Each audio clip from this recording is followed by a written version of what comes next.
चरित्र के सफर का एक और मोरपीछ। ये चरित्र इतना प्रभावशाली और निष्ठावान था कि जैसे न गुजरात के जूनागढ़ के नरसिंह मेहता को प्रभु ने दर्शन दिए, उनके कार्य किए, वैसे ही इन चरित्र में भी प्रभु अपना प्रभुत्व छोड़ के कार्य करने आए थे। जब जब समाज में सच्ची भक्ति का तेज खलास होता है, भक्ति में से ज्ञान खलास होता है, तब तक कोई महान व्यक्ति दुनिया में आगमन करता है। तेजस्वी और ज्ञाननिष्ठ भक्ति की परंपरा खड़ी करते हैं। आज 600 वर्ष पूर्व ऐसा ही समय था। उस समय समाज में तेजस्वी और दिव्य भक्ति क्षीण हुई थी। उस समय भारत देश में एक महान पुरुष का जन्म हुआ। उसका जीवन अति तेजस्वी, दिव्य और भक्तिमय था। गोदावरी तट पर पैठण गांव में भानुदास नाम का ब्राह्मण रहता था। उनके कुटुंब में ये महापुरुष का जन्म हुआ। संत भानुदास परम भगवती पुरुष थे। उनकी अंतःकरण की इच्छा थी कि अपने कुटुंब में एक ऐसा संतान हो जो भगवान को अपने पास बुलाए। भगवान के पास भक्ति करके जाने वाले तो बहुत आत्मा है, पर परम पिता, जगत पिता परमात्मा को अपने वहां बुलाए ऐसे जो आत्मा कभी कभी जन्म लेते। ये जगत की सर्जनहार चितघन शक्ति को 2-5 पीढ़ी में भी अपने कुटुंब में आए ऐसी राह रहे, ऐसी भानुदास की इच्छा थी। भानुदास की इच्छा अपने पुत्र चक्रपाणि को वारस में मिले। चक्रपाणि ने पिता की इच्छा अपने जीवन में पुष्ट की और उनके पुत्र सूर्यपाणि ने भी अपने दादा की इच्छा अपने जीवन में को स्थान दिया। एक दिन सूर्यपाणि के वहां साक्षात सूर्य के समान तेजस्वी बालक का जन्म हुआ। चक्रपाणि दादा हुए। नवजात शिशु को देखने चक्रपाणि को लगा कि भानुदास की चौथी पीढ़ी पर ही उनकी इच्छा पूरी होगी। उनका नाम एकनाथ रखा। 1.5 साल में की उम्र में ही एकनाथ ने मातृ सुख गवाया। एकनाथ जैसी महान विभूति को पृथ्वी पर लाने का जैसे निमित्त बने। एकनाथ की माँ दुनिया से सदा के लिए चल बसी। चक्रपाणि को आघात लगा कि बाल समय में ही माँ चली गई। जीवन में माँ नहीं, वो बल त्रिभुवन का नाथ हो, स्वामी हो, पर वो कंगाल है। चक्रपाणि को लगा कि मेरे पिताश्री की इच्छा पूर्ण नहीं होगी। त्रिभुवन का नाथ को साकार रूप जगत में लाने की शक्ति माँ इस बालक में होती तो इस उम्र में माँ नहीं चली जाती।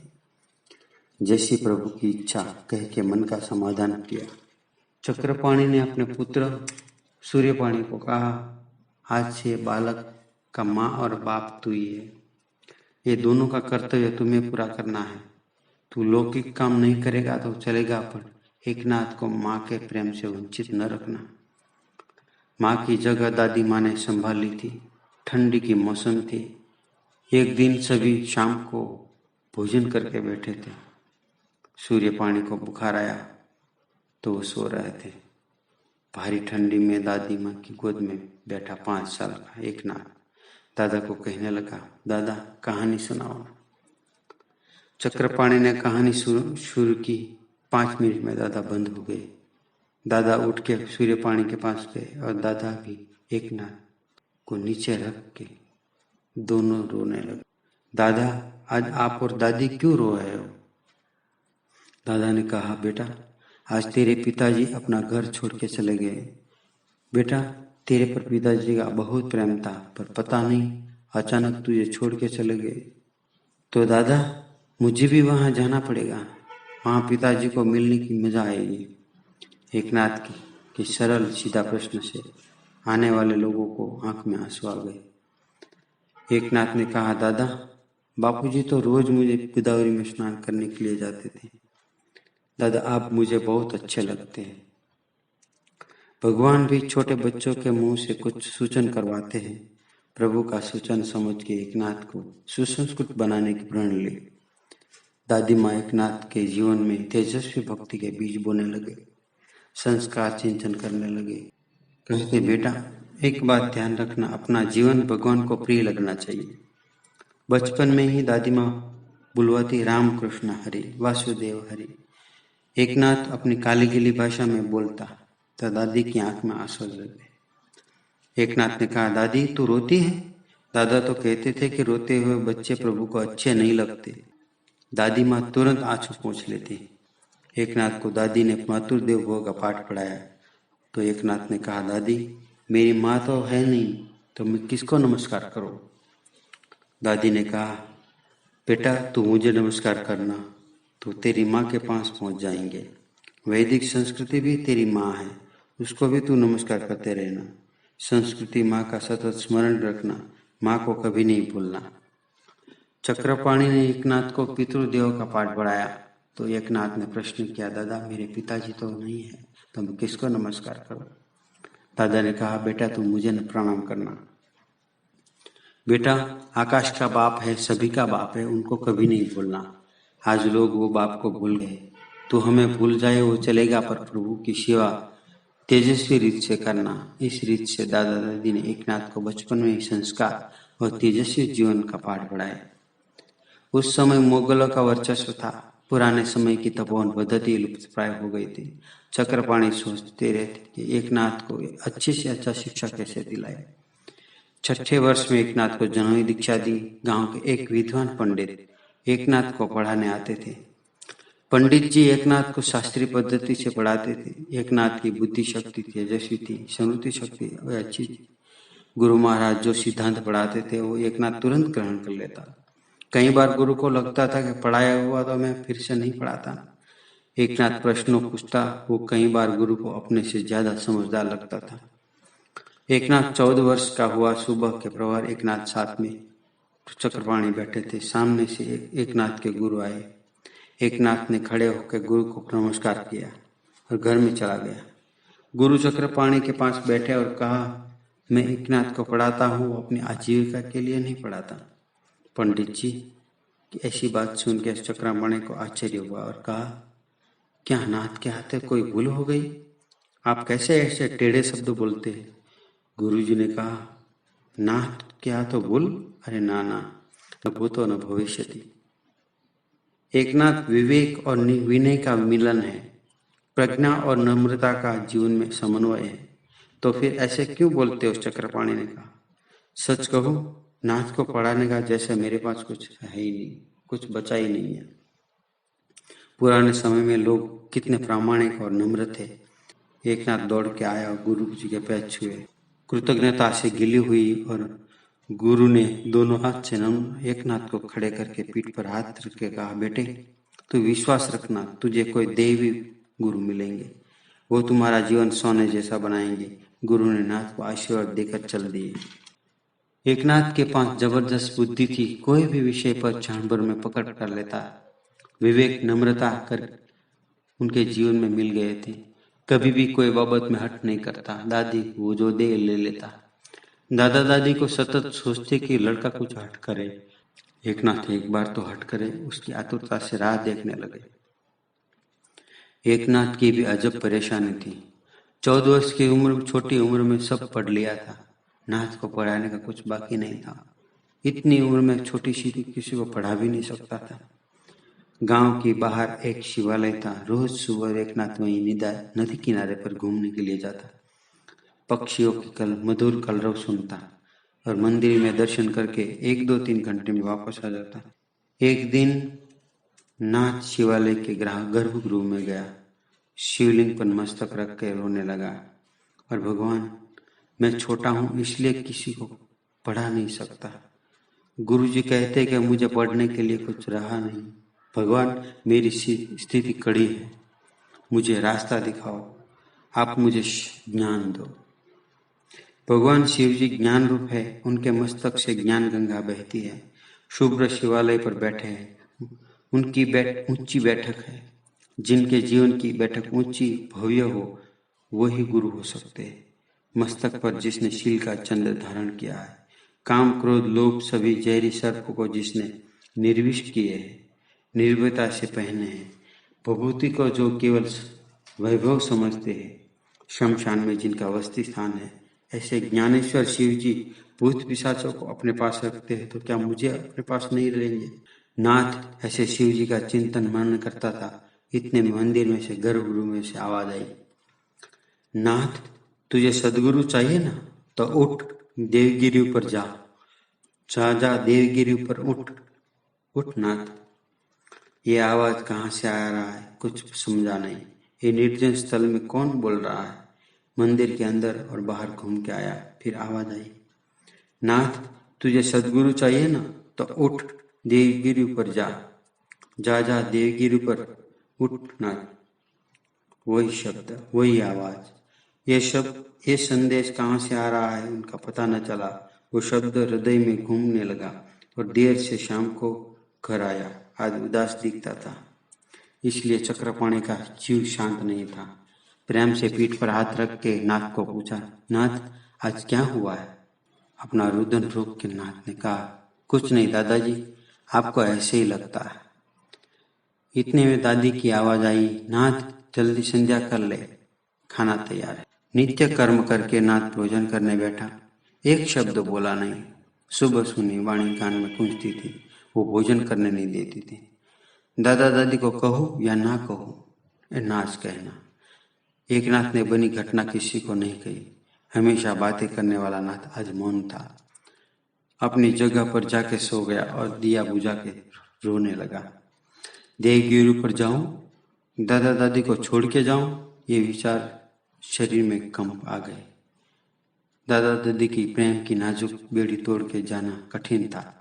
वो कल्पना से आंखों में आंसू और अश्रुधारा बहने लगी, पर वो दिखाने वाला कोई नहीं था, देखने वाला कोई नहीं था। दिया भी बुझ गया था, पोत्र के आंसू दादा दादी को नजर नहीं आए। मन में चलता हुआ तूफान, दादा दादी सुना नहीं, और दोनों आए तो एक न गाढ़ निद्रा में सो गए थे। बड़े लोगों ने जीवन में हमेशा ऐसे नाजुक प्रसंग आते हैं, तब उनका मन द्विधा में डूब जाता है। चक्रपाणी सुबह उठे तो देखा कि एकनाथ नहीं था। सुबह सुबह लड़का कहाँ गया? बोलते बोलते काम में लग गए। एकनाथ का घराना चेहरे पर तेज था। गत रोज की उदासी चली गई थी। गुरुजी के पास गया था। इतनी सुबह? मुझे काम था। कैसा काम? वो नहीं कहूँगा। ठीक है ना कहना। उस रात गुरुजी के पास मिली हुई माहिती पर सोचता सो गया। एकनाथ ने मन में निश्चय किया कि मध्य रात्रि के बाद देवगिरी के रास्ते चलना है। दादा दादी के प्रेम से अधिक पारमार्थिक लगाव प्रबल था। मध्य रात्रि पूरी होते ही उठा। नींद्रादिनी प्यामाल दादा दादी को मन भर के देख के वंदन करके घर के बाहर निकला। शुक्र के सितारे ने सत्कार किया। प्रकाश में गोदावरी माँ को नमन किया। अपने घर को प्रणाम किया और मंदिर के शिव जी को नमन करके पैठण छोड़ के देवगिरी के मार्ग चलने लगा, सदगुरु को मिलने। सुबह सुबह वृद्ध चक्रपाणी उठे। उनकी नजर नाथ की सोने की जगह पर पड़ी। वो खाली थी। सुबह के समय लड़का कहाँ गया होगा? दादी को कामकाज में थी। सूर्य सर पे आया पर एकनाथ घर नहीं आया। दादा दादी के दिमाग में अशुभ विचार आने लगे। परसों बरोबर भोजन नहीं किया था। वृद्ध दादा को मिले, उन्हें पूछने लगे, अपने एकनाथ को कहीं देखा? आसपास खेत खाला, तालाब, नदी किनारे, पुराने मंदिर, सब जगह तपास कर लिए पर एकनाथ नहीं मिले। वृद्ध दादा थक गए और नाथ कहाँ गया होगा? नाथ क्यों गया होगा? दिन रात शोध चले। दादा दादी का दुख देख के पैठणवासी भी दुखी हुए। एकनाथ जैसा आज्ञाधारी, सुशील, शांत स्वभाव का लड़का कोई कारण बिना घर से चला गया। वो अचरज था। इतना होशियार लड़का ये अविचारी क्यों बना? रात दिन राह देखते दादा दादी को पैठणवासी आश्वासन देते थे। पुत्र वियोग से विह्वल वृद्ध दादा दादी का पौत्र के जाने के बाद मन का समाधान कैसे करे? एकनाथ की याद में दादा गदगद हो जाते। दादी की आंख में से आंसू सूखते नहीं थे। और ऐसे दुखद समय में खल पुरुष हो, ऐसे वैसे बोलते हैं। ये लोकवाणी दोनों तरफ बोलती है, जो कब क्या बोले उसका कोई नियम नहीं। दादी को लगा ऐसा सुनने से अच्छा कि मर जाए। नाथ गया, अब किसके लिए जिएंगे? आज तक उनके लिए जीते थे। देह त्याग बिना कोई रास्ता नहीं है। ये घर में अब कैसे रह पाएंगे? बोलते दादी रो पड़े। दादा अब स्वस्थ हुए थे। आई आपत्ति का सामना करने का निश्चय किया। तेरी बात सही है, पर थोड़ा विचार कर।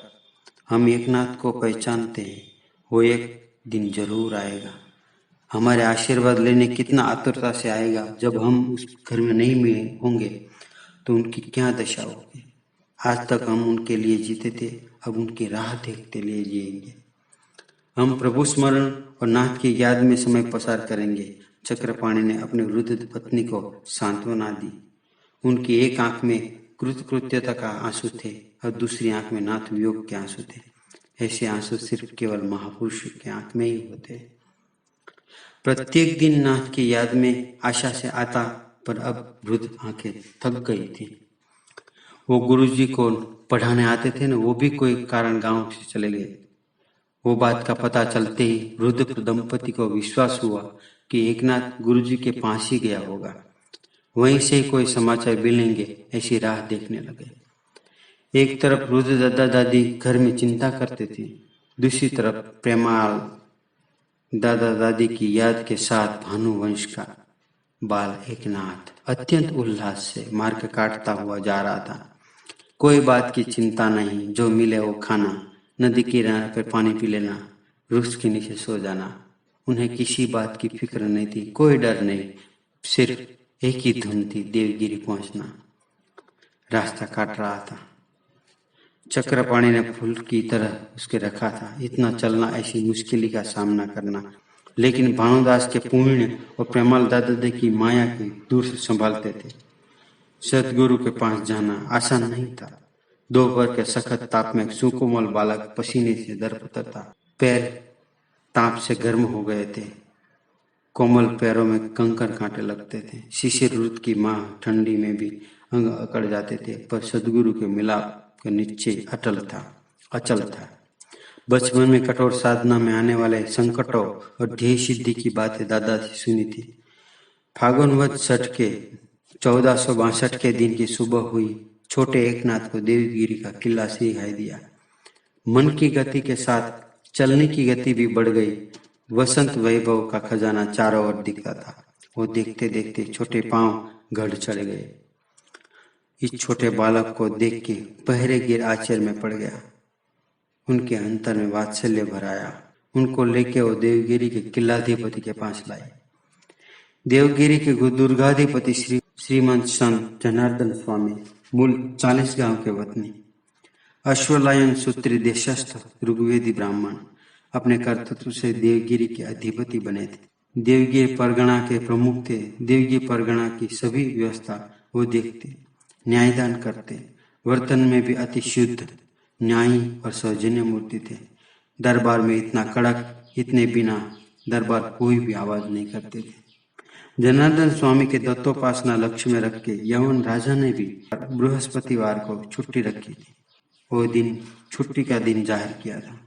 आचरण इतना शुद्ध, स्वभाव इतना निर्मल, आध्यात्म में इतनी प्रवीणता की साक्षात दत्त भगवान भी उन्हें दर्शन देते थे। बड़े अधिकारी और सत्पुरुष की कीर्ति चारों बाजू प्रसरी थी। जनार्दन स्वामी के स्वरूप गढ़ पर छात्र तेज और ब्रह्म तेज मूर्तिमन नाचता था। उनके अस्तित्व से देवगिरी पावन हुआ था। स्वामी के दरवाजे सभी के लिए खुले थे। इसलिए छोटे एकनाथ को जब स्वामी से मिलने की इच्छा प्रदर्शित की तो तुरंत पहरे गिर स्वामी के पास महल ले गए। जिनके दर्शन के लिए इतना कष्ट सहन किए, वो स्वामी के दर्शन के लिए नाथ की आंख में प्राण आकर बैठे। स्वामी जी की सौम्य मुद्रा, तेज बुन शरीर देख के नाथ कृतार्थ हुआ। उनको देख के जन्म जन्मांतर के माँ बाप मिले हो इतना आनंद हुआ। स्वामी के दर्शन से वैराग्य, ज्ञान, प्रेम, भाव और कारुण्य सब दिखाई दिया। उनके दर्शन से रोमांचित होकर आंख में से आनंद के आंसू आ गए। प्रथम दर्शन से ही अपना हृदय भराया। नाथ को विश्वास हो गया कि यही मुझे सोने का बनाएंगे। नाथ को बहुत बोलना था, पर अत्यानंद से उनके मुख से शब्द निकलते नहीं थे। नाथ अनिमेष नेत्र से उनकी ओर देखता रहा और उनको देखते सर्व से भूल के अपना शरीर उनके पांव में लेटा दिया, साष्टांग दंडवत किए। प्रेम से भरा ऐसा बालक पहली बार आया था। कई लोगों ने नमस्कार किए, पर विह्वलता से, अति भाव प्रखरता से पहला नमस्कार था। ऐसी शरणागति पहली बार अनुभवी थी। वो बाल मूर्ति को पीठ पर स्वामी जी ने अपना वात्सल्य हाथ रखा। ये बालक को देख के उनकी आंख में से करुणा बहने लगी। प्रवास से थका हुआ था, उनका शरीर धूल से भरे थे, फिर भी उनका मूल सुकुमार सौंदर्य लुप्त नहीं हुआ। उनको उठा के स्वामी जी ने आलिंगन दिया और स्वामी जी ने पूछा, बेटा तू कहाँ से आया है? इतनी रुजुता से पूछा। भाव भरी आंखों से नाथ ने उत्तर दिया, पैठण से। इतनी दूर से चल के आया? हाँ। इतनी दूर से क्यों आया? आपको मिलने। तू मुझे मिलने? हाँ, आपके पास ही रहने वाला हूँ। मेरे पास रह के तू क्या करेगा? आपकी सेवा करूंगा। मेरी सेवा से तुझे क्या मिलेगा? भगवान मिलेंगे। ऐसा किसने कहा? हमारे मंदिर के महादेव जी ने। स्वामी जी ने सिपाही के पास दूध मंगवाया। तेरे घर कौन है? मेरे दादा दादी। उनको बोल के तू आया? ना। क्यों? वो मुझे आने न दे। बिना बुलाए? हाँ, पर अब आपके पास रहना है और आप ही मेरी संभाल रखना। स्वामी जी ने हंस के कहा, तू यही रहना। स्वामी जी ने ज्यादा तपास नहीं की। इतनी छोटी उम्र में इतना वैराग्य तेज मक्कमता देख के स्वामी जी को आश्चर्य हुआ और रख लिया। दूसरे दिन से नाथ की गुरु सेवा शुरू हुई। उनके स्नान की तैयारी करनी, धोए हुए वस्त्र हाथ में देना, पूजा के लिए फूल लाना, पानी भर के लाना, पूजा हो तब तक दरवाजे पर खड़े रहना, भोजन समय पर पंखे से हवा देनी, उनके पत्र लाने, सूचन के अनुसार जवाब लिखने, गुरुदेव सोने की तैयारी करे तब उसके पैर दबाने। इस रीत से बाल एकनाथ गुरु सेवा में लीन हुआ। एक तरफ मजबूत गुरु सेवा, समय मिले तब नाम स्मरण, मनन चिंतन, अपने बाल शिष्य की सेवा और सदाचरण से देख के गुरु प्रसन्न रहते। एकनाथ के दिन ऐसे भक्ति सुखानंद में व्यतीत होने लगे कि गुरु सेवा में इतना तन्मय हुआ कि अपने प्रेमाल दादा दादी भूल गया। सदगुरु परमेश्वर समझ के उनकी दुर्दम्य निष्ठा से सेवा करे। सेवा करते करते नाथ को धन्यता लगती। गुरुनाथ के लिए साक्षात परब्रह्म हुए। थोड़े दिनों में स्वामी जी ने नाथ को हिसाब किताब का काम सौंपा।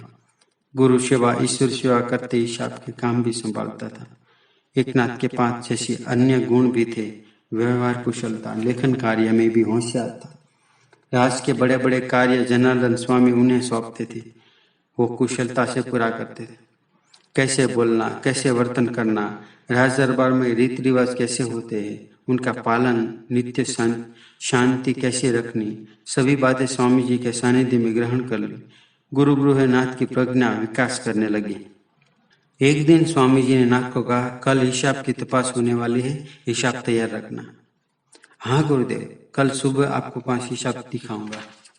दूसरे दिन सुबह गुरुदेव समक्ष, इसलिए रात्रि के भोजन के बाद लिखा हिसाब तपासने लगा। मानव जैसे परमार्थ चुकना नहीं चाहिए, वैसे सांसारिक और व्यवहारिक कार्यों में पाई की भी भूल नहीं रहनी चाहिए। गुरुदेव हमेशा कहते, हिसाब तपासते तपासते एकनाथ को अठन्नी की भूल मिली। भूल मिलते अस्वस्थ हुआ। भूल तो फक्त अठन्नी की थी, लेकिन भूल जब तक न मिले तब तक सोना नहीं, ये निर्णय किया।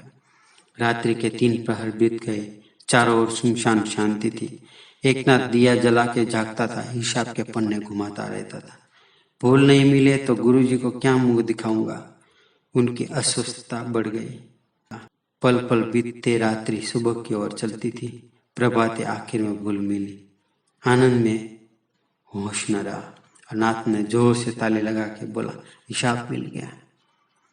एकनाथ की जगह दिया क्यों जलता है, ये देखने के लिए स्वामी जी उसके पास आए। सदगुरु को देखते एकनाथ नतमस्तक हुए। एकनाथ को कहा, तुझे इतना आनंद क्यों? अठन्नी की भूल मिलती नहीं थी, अभी अभी मिली गुरुदेव। इतनी छोटी बात में इतना आनंद? मेरी कोई भूल हुई गुरुदेव? भूल तो कुछ नहीं, पर ऐसी भक्ति प्रभु मिलने के लिए करे तो मुझे कितना आनंद होगा, नहीं गुरुदेव? अत्यंत आनंद होगा, अत्यंत आनंद होगा बेटा। यही दृष्टि में तू जरूर प्रयत्न करूंगा गुरुदेव। एकनाथ, तेरी भक्ति से मैं संतुष्ट हुआ हूँ। मेरी भक्ति करने से तुझे एक पल भी विश्रांति नहीं है। अपनी सेवा ही मेरी विश्रांति है गुरुदेव। पूरी रात तुझे अठन्नी भूल के लिए जागता रहा। जीवन में कभी भूल न हो, इसलिए तेरे जीवन में प्रकाश हो, यह आशीर्वाद दिया। प्रणाम गुरुदेव, प्रणाम गुरुदेव। देख, सामने सूर्योदय हो रहा है। सहस्त्र रश्मि सूर्य से भी ज्यादा तेजस्वी ज्ञान सूर्य तेरे अंतर में उदय हो जाओ। तेरी भक्ति तुझे साक्षात्कार कराएगी। उस दिन सूर्य नारायण को साक्षी में जनार्दन स्वामी ने मस्तक के ऊपर प्रेम से पवित्र हाथ रखा। मौलिक संस्कार के जीवन तेज से दीप उठा। बुद्धि अलौकिक तेज से प्रकाशने लगी। देवगिरी के पर्वत का पवन ज्यादा सुखमय लगने लगा। दशों दिशा में सुगंध आने लगी। जिस देव को ढूंढते थे वो जैसे प्रत्यक्ष दर्शन देते थे। गुरुदेव वहां से धीरे धीरे दूर गए। अलौकिक आनंद में डूबा एकनाथ को देखा। गुरु प्रसाद का तेज चेहरे पे चमक रहा था। अखिल ब्रह्मांड का समाधान हाथ में आने का आनंद था। उस दिन से जनार्दन स्वामी को नाथ गुरु साक्षात पर ब्रह्म लगे। गुरु सुख का सागर, प्रेम का धैर्य पर्वत लगे, वैराग के मूल लगे। गुरु सेवा करते करते एकांत के मन के विकार पिघलने लगे। राग द्वेष मिट गए। अंत समाधान का तेज अंग पर प्रकाशने लगा। गुरु सेवा में देहाभिमान शून्य हुआ। मैं हूं वो खलास हो गया और सर्वोत्तम भाव की जागृति होने लगी। हरिमय होते ही विश्व चिदानंद रूप देखा। गुरु सेवा में ही को सर्वस्व स्वाहा करने की इच्छा जागृत हुई, वो भी तक मिली। जनार्दन स्वामी का जीवन लोकोत्तर था। सर्वसामान्य मत से महान मानव के लिए विचित्र समझे घास पर सोता है, वित्त से दूर भागता है, लेकिन भारतीय संस्कृति ने वित्त की महालक्ष्मी माना है। इसलिए तो लक्ष्मी नारायण साथी पूजन होती है। जीवन में तूफान आए तब जो अपनी जीवन नौका निश्चित ध्येय की ओर ले जाते हैं वही महापुरुष। जनार्दन पंत गुरुवार काम नहीं करते, दिन भर दत्त चिंतन में बिताते। गुरुवार के दिन सब कारोबार छोड़ के पर्वत पर एक निर्जन पवित्र स्थल पर जाते, वह समाजस्थ बनते। उस दिन सब कारोबार एकनाथ संभालते। आज गुरुवार था। गुरुदेव समाधि में मग्न थे। किसी को पता न चले वैसे देवगिरी पर दुश्मन चढ़ाए। आज सिर्फ कलम से बात नहीं करनी थी, हाथ में तलवार लेनी थी। गड़बड़ रणवांग बाजने लगे। दौड़ा दौड़ शुरू हो गई। एकनाथ के पास मेरू समान धैर्य था। सीधा शस्त्र भंडार में गए और जनार्दन पंत के सहवास में शिक्षा के साथ लश्करी तालीम भी मिलती थी। गुरु का स्मरण किया, मनोमन प्रणाम किए, तैयार होकर घोड़े पर बैठ के सेना के सूत्र को साथ में लिए। किसी को बोलने का समय न था, किसी को सोचने का समय न था। शूरवीर एकनाथ जनार्दन पंत के आवक में लड़े। शस्त्र शस्त्र के रणांगण में 4 घंटे युद्ध चला। आखिर में शत्रुओं को भागना पड़ा। एकनाथ का शौर्य देख के सभी आश्चर्यचकित हो गए। लड़ाई पूरी हो गई, पर चक्र चला गया और एकनाथ वस्त्रों बदल के गुरु सेवा में हाजिर हो गए। पराक्रम करके आया, फिर भी मुंह से एक शब्द नहीं निकला, चेहरे पे कोई भाव नहीं आने दिए। पर चक्र आया और गया, गुरुदेव को पता न चला। हमेश की तरह जब वो समाधि से उठ के आए तो पराक्रम के बदले में शाही नजराना लेके बादशाह के लोग स्वामी की राह देख के खड़े थे। स्वामी को देखते ही देवगिरी दुर्गावती की जय हो ऐसा जय घोष सुना। स्वामी जी ने पूछा, एकनाथ आज ये क्या चल रहा है? बादशाह की तरफ से आपके लिए नजराना आया है। किस लिए? आपके पराक्रम के लिए। मेरा कौन सा पराक्रम आज बादशाह को दिखाई दिया? पर चक्र आया था, वो पीछे हटाया। वो कौन सा पर चक्र? शत्रुओं का। किसने बगाया? तूने?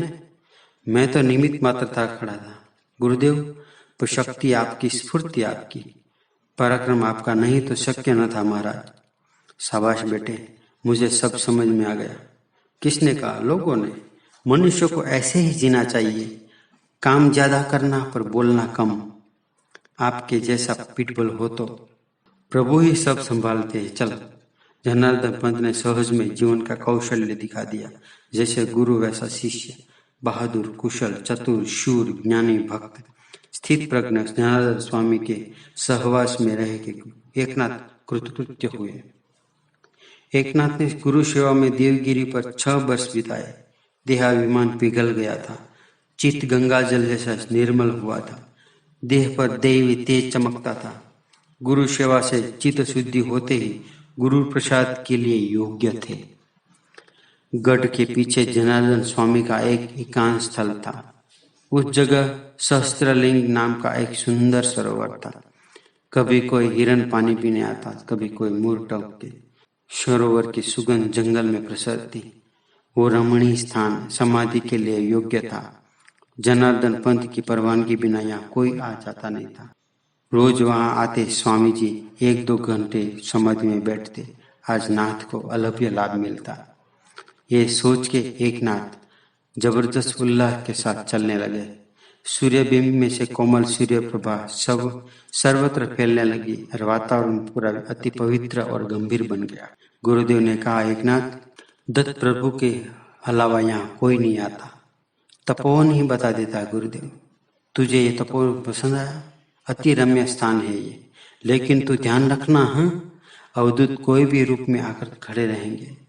अच्छा गुरुदेव, कोई भी रूप में दर्शन देंगे, इसलिए सावध रहना। इतने में एक ओलिया घोड़े पर बैठ के आया। नजदीक आते ही घोड़े पर से उतर के स्वामी के साथ टकराया। देह मलिन था, अंग पर जीर्ण वस्त्र थे। हाथ में एक पानी का प्याला था।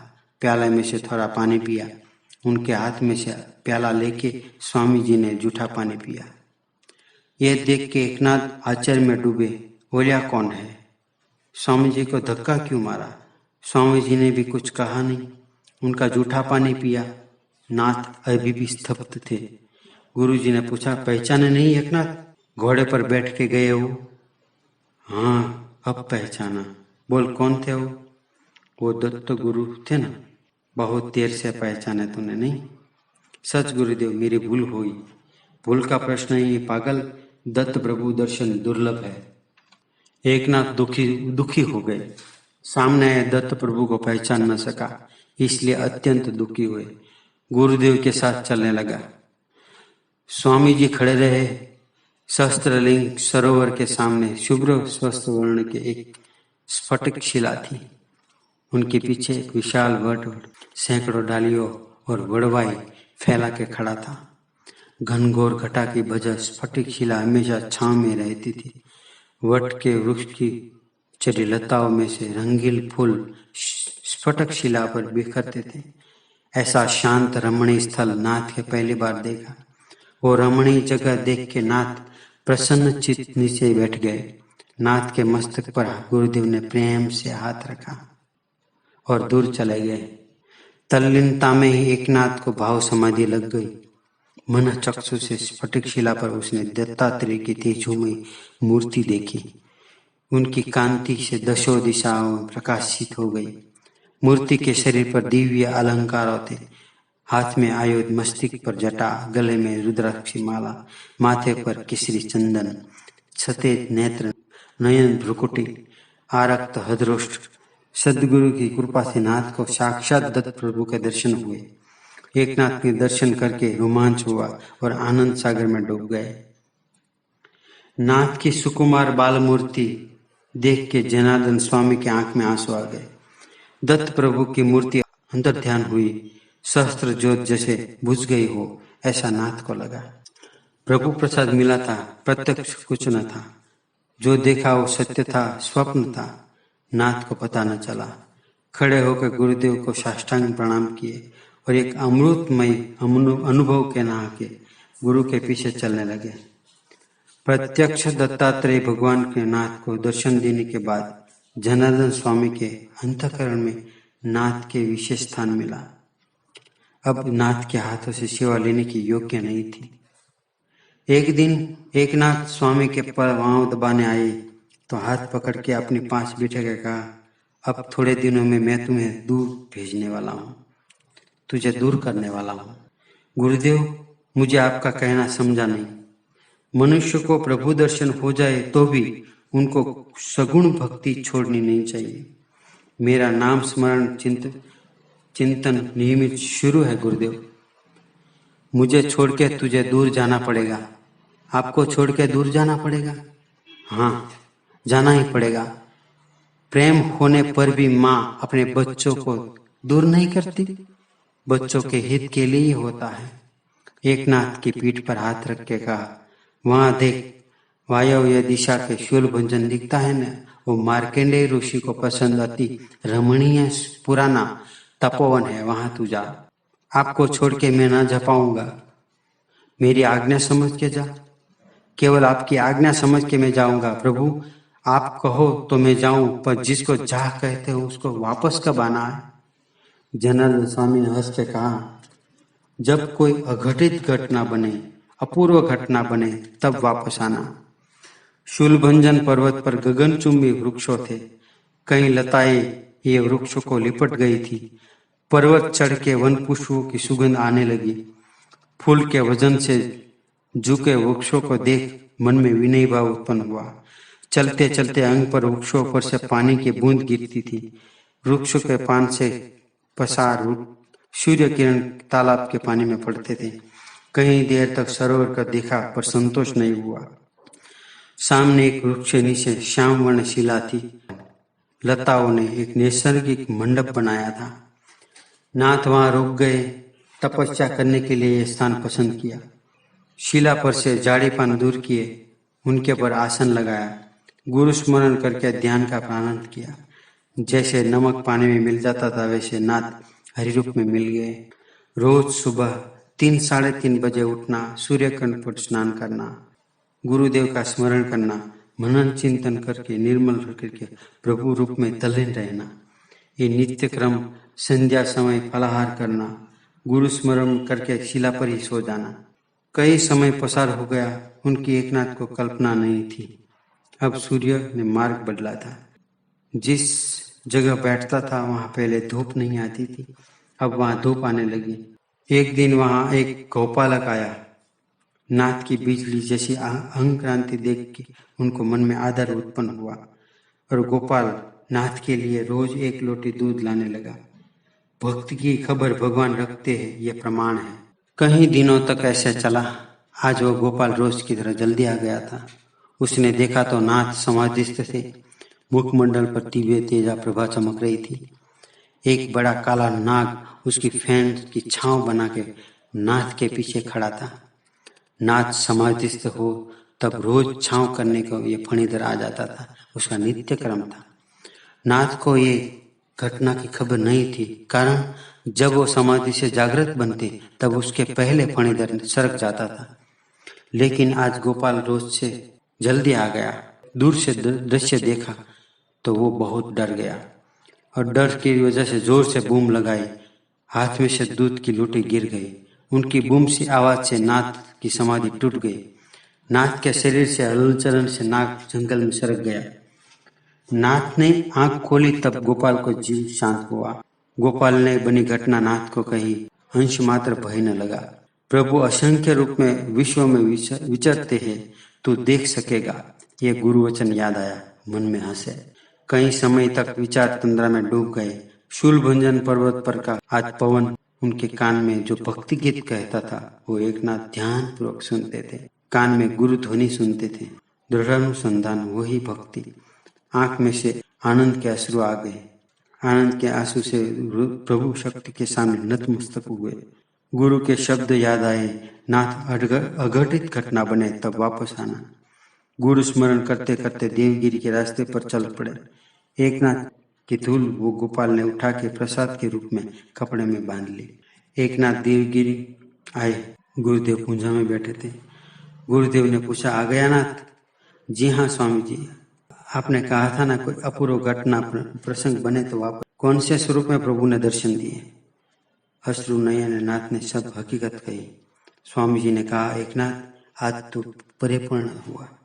ये सब आपकी ही कृपा से गुरुदेव। ये मेरी कृपा कैसे?